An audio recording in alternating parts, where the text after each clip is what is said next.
tatakbong senador ang spiritual leader ng The Kingdom of Jesus Christ na si Pastor Apollo C. Quiboloy. At ano-ano ang mga plataporma ng butihing pastor? Alamin sa balita ni Jason Rubrico. Ilan nga sa mga plataforma ni Pastor Apollo C. Quiboloy ay ang pagprotekta sa religious freedom ng bawat Pilipino, pagkakaroon ng libreng gamot at mabilis na medical services, pagbibigay ng dekalidad na edukasyon at higit sa lahat ang pagpapaigting sa kanyang kampanyang Zero Corruption. Pastor Apollo Quiboloy is running for Senator of the Republic of the Philippines. Opisyal nang nakapaghain ng kanyang kandidatura ang spiritual leader ng The Kingdom of Jesus Christ na si Pastor Apollo C. Quiboloy sa pagkasenador sa huling araw ng Certificate of Candidacy filing dito sa Tent City ng Manila Hotel. Nais maging senador ni Pastor Apollo upang maging bahagi ng solusyon na re-resolba sa patong-patong na mga problemang kinakaharap ng Pilipinas. Ang focus po niya, bakit siya tumakbo? Dahil sa Diyos at sa Pilipinas nating mahal.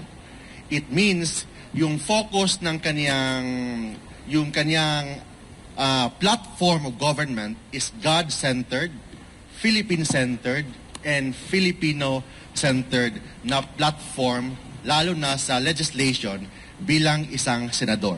Isa sa mga tututukan ng butihing pastor ay ang pagprotekta sa religious freedom ng bawat Pilipino. Nais din ni Pastor Apollo na tiyakin ang pagkakaroon ng libreng gamot at mabilis na serbisyong medikal para sa mga mahihirap. Ang priority po niya, number one, is yung religious freedom.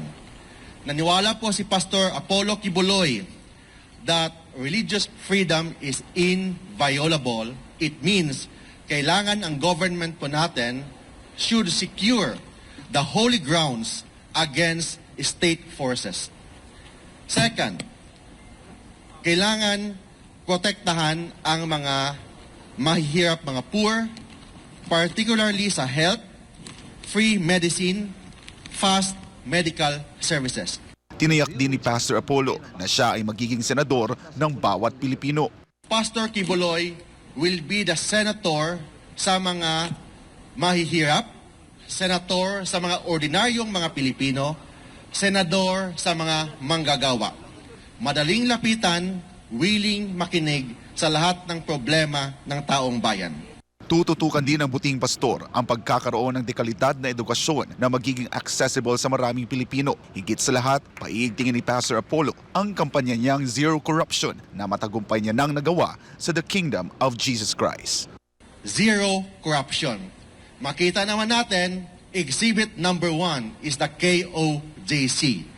Kung ano po yung ginawa ni Pastor Quiboloy sa KOJC, yung kingdom, yung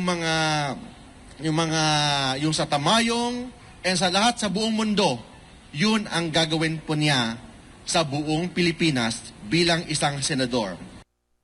Bumuhos ang positibong reaksyon sa mga iba't ibang social media platforms ukol sa desisyon ni Pastor Apollo C. Quiboloy na tumakbo sa pagkasenador para sa 2025 midterm elections. Nagpahayag nga ang ating mga kababayan ng pagsuporta at pagtiwala sa ating butihing pastor. Para sa Diyos at sa Pilipinas kong mahal, ako si Jason Rubrico, SMNI News.